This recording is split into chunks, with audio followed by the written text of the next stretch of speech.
وہ لوگ سارے تھے جو جو ان کے کلائنٹ تھے اور جن کو یہ فروخت کرتی تھی. ان کی ایک آڈیو منظر عام پر آئی تھی, آپ نے وہ آڈیو سنی ہوگی, جس میں انہوں نے کہا کہ مجھے 9 سال سے پکڑنے کی کوشش کی جا رہی ہے, 9 سال سے کس میں یہ ہمت ہوئی ہے کہ مجھ پر ہاتھ ڈالے. آپ دیکھیں 2006 سے لے کر آج 2026 ہے, اٹس بین 20 ایئرز, اور 20 سالوں میں جو ہے ایک کاروبار وہ پاکستان کے اندر ہوتا بھی رہا, اس کاروبار کو فروغ بھی پاتا رہا, وہ پنپتا بھی رہا, اس کے کلائنٹس بھی رہے, اور پولیس ستو پی کے سو رہی تھی, آنکھیں بند کی ہوئی تھی پولیس نے. اور پولیس کے پاس جب یہ مقدمہ آیا تو انہوں نے کیا کیا, تو اس کی بھی میں آپ کو بتا دیتا ہوں کہ جب یہ پولیس کے پاس ناظرین مقدمہ آیا, پولیس انکوائری لاہور میں یہ درج ہوئی تھی 2020 اور 2022 میں, تو اس میں ناقص تفتیش کا جو ہے وہ انکشاف ہوا ہے, اور یہ تفتیشی افسر جو ہیں وہ نزاکت نے پنکی کو گرفتار نہیں کیا تھا, اور اسی طرح نہ ہی چالان جمع کرایا گیا تھا اور نہ ہی ان کو اشتہاری قرار دیا گیا تھا. آپ دیکھ لیں ان کا اثر و رسوخ کتنا تھا کہ ایک عورت کو نہ گرفتار کیا گیا, نہ ہی ان کا چالان جمع کرایا, اور نہ ہی ان کو اشتہاری قرار دیا گیا. چالان میں ناظرین پنکی کی گرفتاری التوا میں رکھ کر جو گرفتار ملزم ہے ریاض نامی شخص جو گرفتار ہوا تھا, اس کو بری کروا دیا گیا تھا. مطلب آپ ان لوگوں کا اثر و رسوخ دیکھیں کہ کس طرح سے پولیس ان کے ساتھ ملی رہی, اور پولیس اب وہ کہتی ہے کہ وہ جو افسر صاحب جس نے یہ سارا کچھ کیا تھا, پیسے لیے تھے, وہ ریٹائر ہو گئے ہیں. ان کا کیا تھا, ان کو تک کچھ سٹیک پہ نہیں تھا, یہ اس ملک کا عوام کا سٹیک پہ تھا, اس ملک کے بچوں کا سٹیک پہ تھا, جو انہوں نے سب کچھ سٹیک پہ لگا کر خود انہوں نے تفتیش نامکمل چھوڑ کر وہ ریٹائر ہو چکے ہیں ابھی صاحب. تو اس کے ساتھ ساتھ ناظرین یہ بھی بتایا گیا کہ جو ڈیٹا ہے وہ ریکور کر لیا گیا ہے, اور لیگل افسران کی رائے جو ہے اس کیس میں دوبارہ لی گئی, لیکن پھر بھی یہ کیس جو ہے وہ منطقی انجام تک نہیں پہنچ سکا. اب اس میں ناظرین انٹرنیشنل جو آپ یہ کہہ سکتے ہیں کہ ملک ہے افریقہ کے لوگوں کی انٹری ہوتی ہے, اور ابھی جو نیا انکشاف کراچی پولیس کے چیف آزاد خان کی جانب سے کیا گیا ہے کہ جو افریقہ ہے اس سے باقاعدہ طور پر سمگلنگ ہو رہی تھی اس کی, اور اس سمگلنگ کو روکنے کے لیے اب مختلف جو ہے وہ میئرز لیے جا رہے ہیں. جو موبائل نمبر ہے, جو موبائل ہے, اس سے تقریباً 869 کانٹیکٹس ملے ہیں ناظرین, جن میں سے 132 تو صرف کراچی کے نمبر ہیں. یہ وہ لوگ ہیں جو پنکی کے کلائنٹ تھے, اور کراچی کے جو نمبر ہیں ان کے خلاف جو ہے وہ باقاعدہ کارروائی کا آغاز ہو گیا. اچھا, یہ چونکہ یہ منافع بخش بڑا بزنس ہوتا ہے, اور لوگوں کی کوشش ہوتی ہے کہ یہ بزنس جو ہے وہ کر کے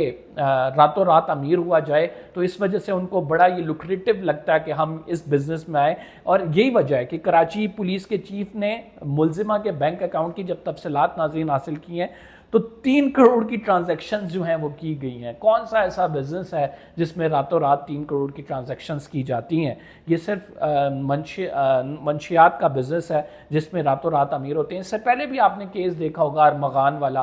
جس میں اس کے والد صاحب جو ہے وہ بیٹے کے ساتھ تھے, اور کس طرح سے وہاں پہ ایک منشیات کا کاروبار چل رہا تھا, اور پھر وہ ٹیلی ویژن انٹرویوز میں جو ہے باقاعدہ جو ان کی سٹیٹ ہوتی تھی وہ بھی آپ نے دیکھی ہوئی ہے. تو یہ ایک انتہائی گھنونا کھیل اس قوم کے ساتھ کھیلا جا رہا ہے, اور اس گھنونے کھیل میں انفارچونیٹلی اس ملک کی اشرافیہ, اس ملک کے لوگ, اس ملک کے ذمہ دار, اس ملک کے بیوروکریٹس, اس ملک کی پولیس جو ہے انوالو ہے, اور لوگ جو ہیں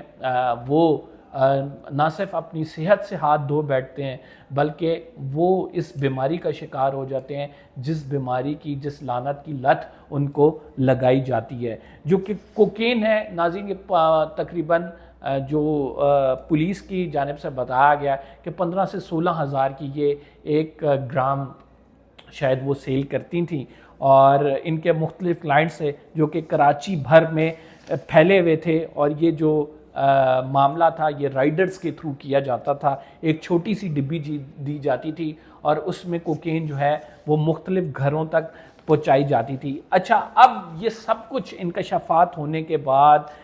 یہ سارا کچھ معاملہ آنے کے بعد جو میجسٹریٹ صاحب ہیں انہوں نے ان کا جسمانی ریمانڈ ناظرین نہیں دیا, اور اس کے بعد پھر دوبارہ سے ان کو پیش کیا گیا جوڈیشل میجسٹریٹ کے سامنے اور پولیس نے دوبارہ سے استدعا کی کہ ان کا جسمانی ریمانڈ دیں. تو اب 3 دن کا جسمانی ریمانڈ پنکی کا دیا گیا ہے اور اس میں جو ہے مزید ریکوریز پولیس یہ چاہتی ہے ہو. لیکن بہرحال یہ ایک ایسا اسکینڈل ہے جو کہ آنکھیں کھول دینے والا ہے. ایک خاتون جو ہے اتنا بڑا بزنس منشیات کا رن کر رہی تھی, پکڑی بھی گئی لیکن پھر بھی کوئی ایکشن نہیں ہوا, اور پھر وہ اس کی آڈیو لیک ہوئی کہ مجھے کوئی اٹھا نہیں سکتا. اب اس پہ کمیٹیز بن گئی ہیں, اب اس پہ پولیس چیف آ کے کہہ رہے ہیں کہ یہ جو پنکی برانڈ ہے یہی اس کے گلے کا پھندا بنے گا اور ہم اسے منطقی انجام تک پہنچائیں گے. لیکن سوال تو ہوگا ان لوگوں سے ہوگا جو کہ صاحبان حیثیت ہیں, جو صاحبان اقتدار ہیں, جو اس سب کے ذمہ دار ہیں. ان سے پوچھ گچھ ہونی چاہیے کہ کیسے یہ سب کچھ ہوتا رہا اور آپ آنکھیں بند کر کے بیٹھے رہے, کیسے یہ سسٹم چلتا رہا اور آپ کی پہنچ اس تک نہیں ہوئی, اور کیسے مقدمہ درج ہونے کے باوجود اس پر کارروائی نہیں کی گئی, تفتیش ناقص کی گئی, اور جس کا فائدہ پنکی کو ہوا اور وہ یہ گھناؤنا کھیل لوگوں کی زندگیوں کے ساتھ کھیلتی رہی. بہرحال اب دیکھتے ہیں اس پہ آگے کیا پیش رفت ہوتی ہے, جو بھی پیش رفت ہوئی آپ کو بتائیں گے. فی الحال کے لیے اتنا ہی. قمبر زیدی کو اجازت دیجیے, اگلے ولاگ میں آپ سے ملاقات ہوگی. اللہ نگہبان.